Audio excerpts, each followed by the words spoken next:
Adishima mu nyina adwo no nsia brem kase bo eno ene aboaboa no e UTV so ye wo shepa Osabeka Junction enkran ayede emamo kase boy this way chocolate drink de ohia enso share special ice ensio ni e de ena special drinks ewo edwaso womo ena ekita emu a ye de esomo ensem ni bi editie ye hwe de etodwa Ekuo a womo eye akyerɛkyerɛfo akopie mu ewo Ghana mampanyin na tenaye na ensem ben ena omode eto nanim. Osuafo hwe bamba ho nsem so ese. Asojafo no omukoye basabasa wo wakosi ba omanfo no. Wo mu dodo na yatete omo homa so e de asotwen ama wo mo. Edura nso so committee a wo mo ye hwehwemu ewo basabasa ye a esi wo no. Ene toso miensa Dr. Panyini a wo Edura Hospital okopie mu de nasem etudwa. Wode afutuo ama emabunu sekuayo akono sika wom wonfa wo ho enhyem. Nanu ja ehye ewo Makolanso Ghana Water Company mpanimfo wo mo aba beyi ensem bi ano. Yekodu nkwa no fia small scale miners e de to aban anim say ekwan ofa so ehye na wotusa ewo galamsey so na daruma onye ensakrai kakra ewo.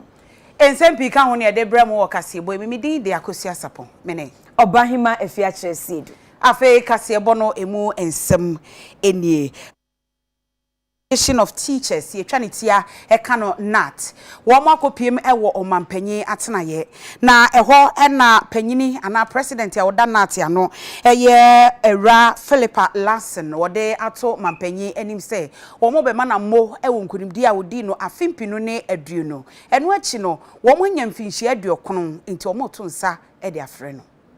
Your Excellency, between last year and this year, by the grace of God, during my tenure and the tenure of the principal officers gathered here, we have been able to do a few things. The first one is that the welfare of our members is paramount, and they were asking for donations, but we realized that majority of them had issues with cancer. And with the Sweden Ghana Medical Center established, we started deducting 2 cedis so that we could treat our members who have contracted cancer for free. By the grace of God, the Swedish government had to fold up, and they gave us the first offer. I am happy to inform this house that NAT has fully bought the Sweden Ghana Medical Center, and so that center is now ours. Yes, now that we have bought it, we also want to upgrade it to make it the best treatment center for cancer in Africa. And that will mean that we'll have to do a few more things to upgrade the place. And so the first thing we want to do is to have a client or patient accommodation. Because normally people who come there for the chemotherapy, the treatment and all that, you have to return that same day. And so we want to put up a 4-story building facility for clients or patients where they can be accommodated. We are also looking at putting up a staff accommodation because currently we don't have wards, and so no health personnel lives in the facility. Some people arrive very late and they have nobody to attend to them, so we want to put up that facility too. So that this Sweden Ghana Medical Center is now fully Ghanaian owned and situated. That's excellent. And you are going to own and run it. Yes. I see. It's a big undertaking.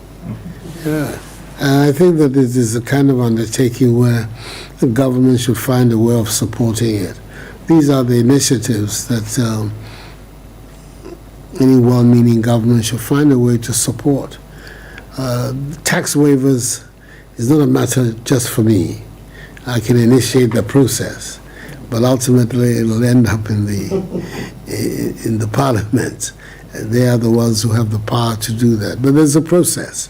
But I'm happy that you're here this afternoon, principally to also give me the opportunity, which I have already done, of thanking you for the work that you're doing for our country, for the support that you're giving to government.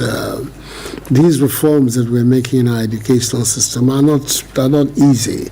Overhauling systems and bringing in new ideas and new formulas and new things is never easy.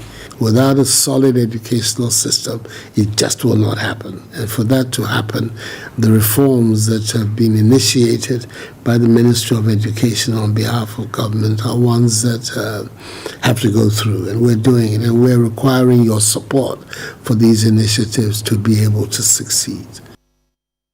June 2019 eno mampanyi ete committee bi se wo mo nhye na se ho bahia se o mampanyi yire ene na bedi akire yire no ye betu yo moka o momfa ehon nsam emedan empanyimfo na enei committee ni nsam a wogitu mu nyina no o mo de abeto Ghana mrahye bedwa enim mrahye bedwafo na gie atoma enne ma me Rebecca Akufuado ena Samira Baumia ye be hyase etu yo moka e wo mai emo ebeto odwa no empanyimfo bebre adadwempa horo bi edi ye ntie bi. They say, yes, you tia or mampanyini ire, and as a mampanyini kunu, eka, and Mrano Beshe, say, a so a day. Or Mudu Moja Padina Beto, you drama you. And he said, a biba kamwa, you bet me and Yaquania Busas, a quabe and a fast or the Fufros Abbey they become. And now, a saying in Asuka was there, President, or Moira and Asu Mukurumu, or we are so powerful. It's a yearly bra party there.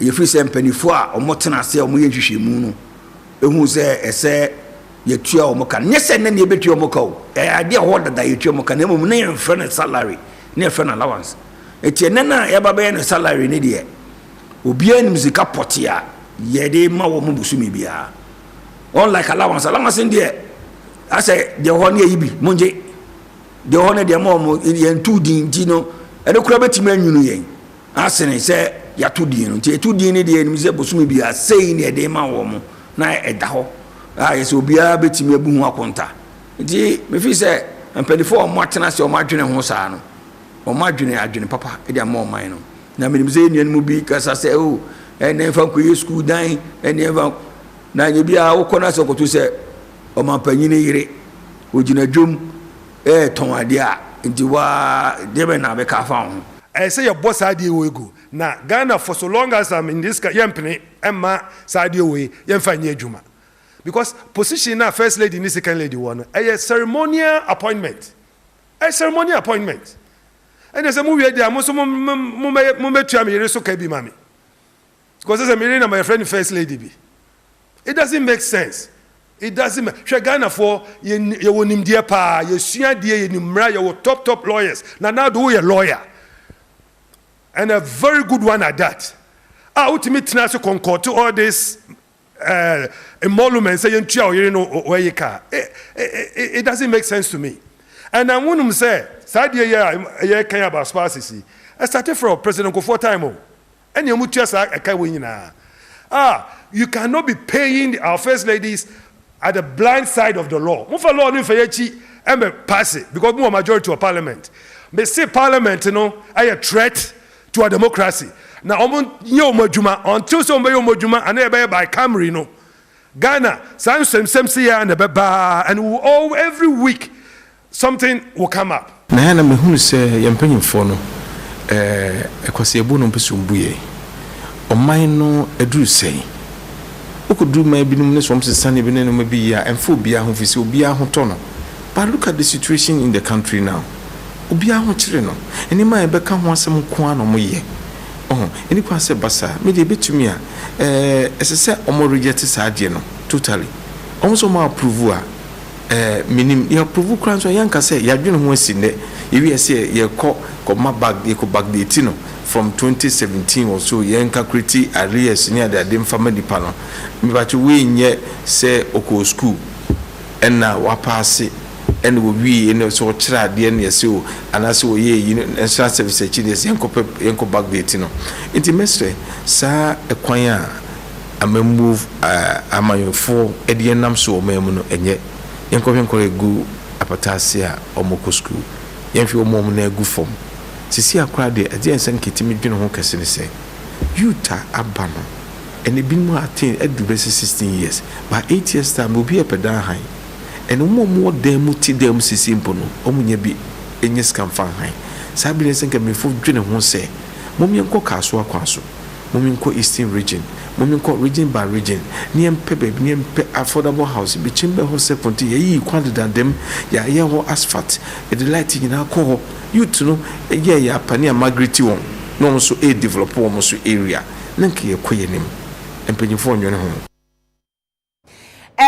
ene eda etoso miensa committee a wo mo hwe adwira basabasa ya esiye nimu wo mo asan atenase na adwira Dr. Penyini a wo adwira hospital ho eye Dr. Mensa Manye wo kopie mu e wo committee nanim e ma wo de atudwa se enipa mienu a ekoba ye so wo mu kan abrante a enam so e ma sa basabasa ye no e ba ye no wo mo e be fa emu no ekoye a ye ntini anwe emu no mu enhwehwemu UTV edaso ewo prempe assembly hall ewo Kumase wa Santemantema yehwe abedwafo miensa Minister for Interior apa se omonhwe oyena ekoso ewo adwira enipa mienu efa ho ehwe omonkwa ebinim so eprepraye no na ene nipa mienu eso ene ebaaye medical superintendent edema adwira government hospital eye Dr. Mensa Menya na mra obepiem wa abedwafo no omo ebusa na se ada oyena ni siye no ono ene ye medical superintendent going to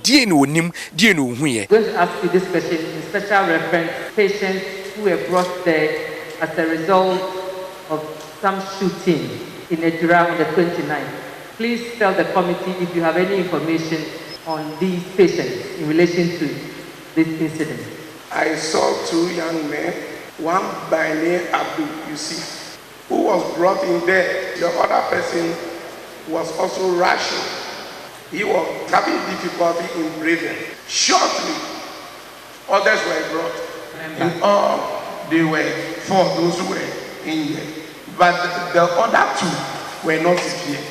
So we treated, and they were gone. But however, we had so many women of the disease, about 6, who also went into shock. They collapsed. Can you tell the committee if anything unusual or anything else happened at the hospital that day because of this demonstration? The crowd that came there was so huge. It wasn't easy. Things of this nature, you have to take all the necessary precautionary measures and actually advise for the body to be kept at the morgue for any further investigation. So after the death of the 2, they came in and said they want to pick the body. I said, no, we don't do it like that. We have measures to take before actually releasing the body. And I said, oh, even for what happened, I have to call even the police. We both sit down, we will get the relative, write their name, and for possible transfer of the body to the morgue, and we arrange for postmortem. It was then that, hey, they shouted that they would burn down the hospital if I tried, and also our lives. They were actually beat us very, very well. I also started calling the police. And at that condition, they could also not come. And because of the agitation, release the body quickly. And reluctantly, I have to release the body to preserve the hospital from being burnt and also save the life of my staff. So I quickly released the body. You are the head of the Municipal Security Council. Yes, I am. Under normal circumstances, you report directly to the regional minister, who is also supposed to be the chairperson of the Regional Security Council. Yes. Did you do that? I informed my minister, but I informed him after discussing with the divisional commander. You know one person called Anyas? Yes, I know him. What is your relationship with him? He is MPP party member. He's a polling station executive of our party. I believe on social media and all these things, you've heard some allegations and other things that has been going on. That was what I addressed in that some faceless individuals are trying to link this into me. So the faceless individuals that you are referring to, a team, is it Anyas that you refer to as a faceless individual? No. You are the head of the municipal security. You have traveled out of the town. You get information that the youth are going to attack a police station or what have you on the 29th. Did you find it necessary to leave whatever you were doing to rush to Akosua Yes. Actually, I got to Mampo when I had a call that I shouldn't come to Ijra for security reasons. That time I was actually at Mampo. Did you find yourself in danger? Personally, no.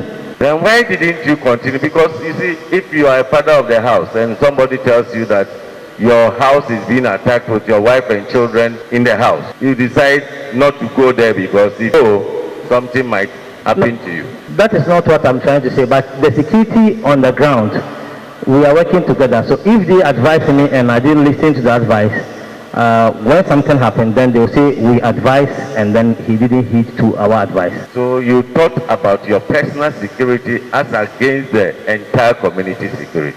No. You know, if you were present at a jury, things might have changed. Actually, looking at how the whole environment was polarized, it could have been worse. When the incident happened, I was the first person that they were trying to link the suspect to. That was number one. Number two, they instigated the youth against the police. Yesterday, I heard the police addressing some warning letter. If you look at the document that I presented, they were even linking the warning letter to me, that I instructed the police to issue a warning letter to the gentleman, which I actually know nothing about. So I think my presence, just the way they attacked the police and then the police retreated, my presence could have made the situation worse. Oswafo hwenuane ni kua honsem so doctor Akosua friye akoto na wodi ato ankranko mu bie nnwuma ene wo mo nsem ewo bie nyina anim se emfa so bebre ewo kua yo mti won hye so betumi ede won agima ebeboa omen yensi kasempa the buy more do e de ma improve seed e de ma akuafo yi any fertilizer ya atete so aba fa kanofa no so wo de no compare say ye one irrigation dam na je say one irrigation be 70 pa be ohano so the size kano ema say em fan hwe akuafo no say em entoto omo inputs no ma omo a ubenya thousands of them omo be benefit abano niska ni nyina o say dey say mo nim no poalugu dama o mampani eko inaugurate ya be see cost to aban $1 billion $1 billion for one irrigation scheme. So, yeah, Ministry of Agri, your budget require $1 billion cedis than compared to dollars. It you know, sika holding. It is kaga krana ebenyano. Or say it means say a bit ma sunipa no kwafonu bebre so rather than say didn't na see baby da kwafoka krebi na omonya ho mfaso no. Cassava processing factory. Emre na memo ayanko.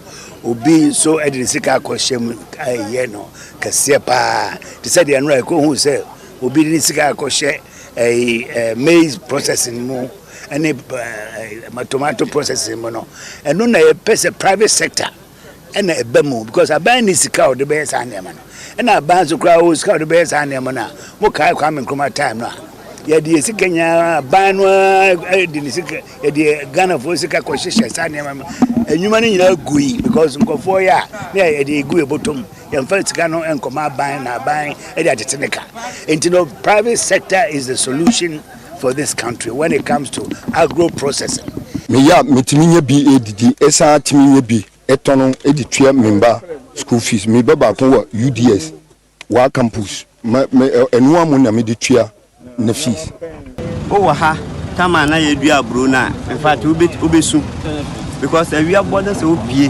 abontin na odi wani hwa bro no de ekoso a wan kasa untimi ne di kura enti ensuo no eya de ha ye pa ami wems no so na nye yizi e we say spray every week until say abro no e beduru stage na aduru no enti I think say ami wems no so na ye big challenge e maye de nanka me pese aban eboa ye ne ye te sank obeboa ya manya irrigation system say de be ya nsuo nto a ye be de e betimi irrigate afu no na ya produce all year round anytime be a betimi ya afu